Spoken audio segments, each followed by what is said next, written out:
चलिए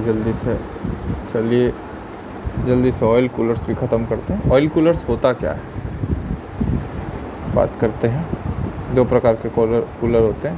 air oil coolers मतलब heavy duty engines में इस्तेमाल होता है। इसका काम क्या होता है, लुब्रिकेटिंग ऑयल से हीट निकालना। ठीक है, तो ऑयल को कूल करने के तरीके। एयर कूल्ड ऑयल कूलर, एक होता है वाटर कूल्ड। तो देखो एडवांटेज क्या है कि ऑयल डिग्रेडेशन से बचाएगा, मतलब कि ऑयल समय के साथ धीरे धीरे उसकी विस्कोसिटी और दूसरी चीज़ों पे, उसकी प्रॉपर्टीज़ पे भी फ़र्क पड़ता है। ठीक है, तो वो नहीं होने देगा, ऑयल डिग्रेडेशन से बचाएगा और ऑयल की लाइफ बना देगा। मतलब 5 महीने की ऑयल ज़्यादा चल रही थी, अब वो 10 महीने चलेगी, ऐसा समथिंग। और इंजन की लाइफ और रिलायबिलिटी बढ़ा देगा, एज इंजन में सबसे ज़्यादा ऑयल डिग्रेड नहीं होगा, क्योंकि लोग चलाते हैं ना गाड़ी तो ऑयल बदलते नहीं हैं इंडिया के अंदर। ठीक है, तो होता क्या है कि अगर गाड़ी में ऑयल डाली आपने और आप उसको बदलेंगे नहीं तो दिक्कत क्या होगा, डिग्रेड होगी, और अगर वो डिग्रेड होगी तो दिक्कत होगी, गाड़ी ज़्यादा अच्छा नहीं होगा, इंजन का लाइफ ख़राब होगा। अब डिग्रेडेशन को रोकने के लिए अब अगर मैं ऑयल की कूलिंग कर दूं और उसकी लाइफ एक्सटेंड कर दूं तो कहीं ना कहीं ये ज़्यादा अच्छा रहेगा। ठीक है, बात करते हैं एयर कूल्ड ऑयल कूलिंग। मतलब सिंपल डिज़ाइन होता है, लो कॉस्ट, बिल्कुल एयर आ गया वहीं लो कॉस्ट आ गया, no mixing with water, easy maintenance. Limitation क्या है, cooling depends on the vehicle speed, less effective in traffic and hot climate. ठीक है, एयर कूलिंग सिस्टम के अंदर ऑयल होता है ना, ऑयल उसमें चैनल बने रहते हैं। ऑयल ऐसे जाता है, ऐसे जाता है, बाहर लगा रहता है एयर अंदर की तरफ आता है, ऐसे एयर आता है। जो देखो ऐसा एक चेम्बर होता है, ठीक है, उसमें ऐसे पाइप्स लगे रहते हैं, ऐसे करके। अब ऑयल ऐसा करके जाता है और बाहर से एयर सकिन होता है। अब जैसे एयर अंदर आता है तो वो एयर पे डिपेंड करता है कि किस तरीके से उसकी रफ्तार पे, क्योंकि अब फोर्स कन्वेक्शन है ना इन द एंड। ठीक है, उसको वैसे भी खींच रहा है। ठीक है, हवा, क्योंकि हमारी गाड़ी की स्पीड में चलेगी तो फिर ऑब्वियसली तो डिपेंड करता है। Cooling depends on the vehicle speed. गाड़ी तेज़ चलेगी तो ज़्यादा हवा अंदर की तरफ आएगा, ज़्यादा हवा तो ज़्यादा एच की वैल्यू, और ज़्यादा एच की वैल्यू जितने ज़्यादा उतना ज़्यादा transfer rate, less effective in heat and hot climate. ठीक है, क्यों, क्योंकि हॉट क्लाइमेट रहेगा तो क्या होगा, ऑलरेडी टेम्परेचर बाहर का जो होगा, टेम्परेचर ऑफ सराउंडिंग वो ज़्यादा होगा, जिसके कारण इफ़ेक्टिवनेस कम आएगी। ठीक है, क्या होता था, एच ए डेल्टा टी। ठीक है, तो अब क्या है, मेरा एच तो ज़्यादा है ही पर डेल्टा टी कम है, तो कोई मतलब नहीं है इसका।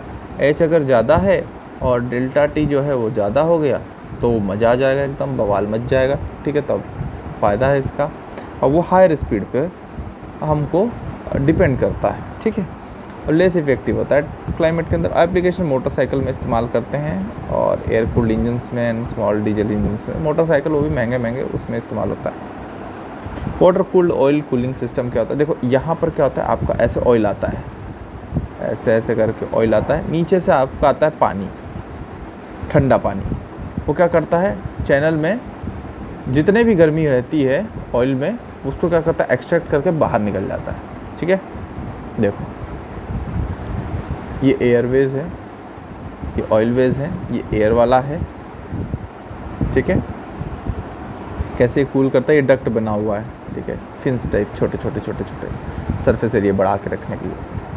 अब इसी में अगर मैं पानी डाल दूँ, एयरवेज को ब्लॉक कर दूँ, यहाँ पर मेरा ऐसे ऊपर नीचे पानी आ रहा है, साइडवेज में ऑयल फ्लो कर रहा है, ख़त्म बात। ठीक है, ठंडा करेगा। कंस्ट्रक्शन क्या है, हीट एक्सचेंजर टाइप ही होता है। एग्जैक्टली हीट एक्सचेंजर ही याद आया मुझे सबसे पहले इसका दिमाग में। Oil passes separate from coolant passes, connected to engine cooling system. Engine cooling system से डायरेक्ट इसका कनेक्शन होता है। ठीक है, वर्किंग क्या होता है, और हॉट ऑयल जो होता है वो hot oil transfer heat to the engine coolant, और coolant carries heat to radiator and oil temperature remain stable. ठीक है, होता क्या है कि कूलेंट का ही इस्तेमाल किया जाता है इसको भी ठंडा करने के लिए। Wow nice. क्या हो कि मेरा कूलेंट एक तरीके से लुब्रिकेटिंग सिस्टम की तरह भी काम करे, और एज अ कूलेंट जो है हमारा लुब्रिकेशन के लिए भी काम करे, and such as well as for oil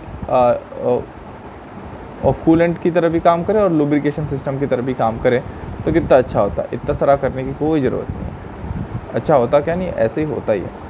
more effective cooling, obviously more effective cooling होगी, कॉम्पैक्ट डिज़ाइन है, work even at a lower speed और बेटर ऑयल टेम्परेचर कंट्रोल मिलेगा, ठीक है। मोर कॉम्प्लेक्स डिज़ाइन, लिमिटेशन क्या है, मोर कॉम्प्लेक्स है, risk है कि ऑयल वाटर से मिल गया तो हो जाएगा कोरोजन, हायर कॉस्ट है, ठीक है। मॉडर्न कार्स में इस्तेमाल करा जाता है, हाई परफॉर्मेंस इंजन और टर्बोचार्ज इंजन के साथ काम करता है। ये हीट एक्सचेंजर टाइप ही है और दोनों का सेपरेट पासेज हो गया। अगर ये मिल गए ना तो जय सिया राम हो जाएगा, ठीक है।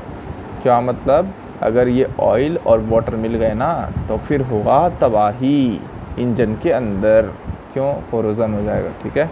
ऑयल का काम होता है कि ऑब्स्ट्रक्ट करना H2O एंड O2 को, ताकि नीचे के जो मेटल चुपचाप बैठे हुए हैं उनको दिक्कत ना हो, ठीक है। इफेक्टिव कूलिंग होता है, कॉम्पैक्ट डिज़ाइन होता है चाचा, और उसके बाद लोअर व्हीकल स्पीड पे इवन दो बेटर वर्क करता है रादर देन एयर कूलिंग, उसका कुछ अलग ही सीन चल रहा है, ठीक है।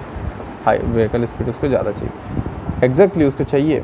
लिमिटेशन है कि कॉम्प्लेक्स होता है, रिस्क है कि मिलने का और हायर कॉस्ट। चलिए ठीक है, यहाँ ख़त्म होता है। हमने 6, 8, 7 एंड 6 चैप्टर फिनिश कर दिए हैं, 3 चैप्टर, एंड इसके ऊपर हमने 5th चैप्टर भी आई थिंक फिनिश कर दिया है, जो कि था हमारा लुब्रिकेशन सिस्टम। 7 चैप्टर सॉरी, तो 7, 8 चैप्टर भी हमने फिनिश कर दिया। बीच में मैंने 6 चैप्टर भी पढ़ा, हाँ 6, 7, 8 को फिनिश कर दिया है। 5th चैप्टर में आपका चार्जिंग है और फलाना डिम का इलेक्ट्रिकल सिस्टम है, वो हम लोग डिस्कस करेंगे नेक्स्ट वीडियो में। Bye bye.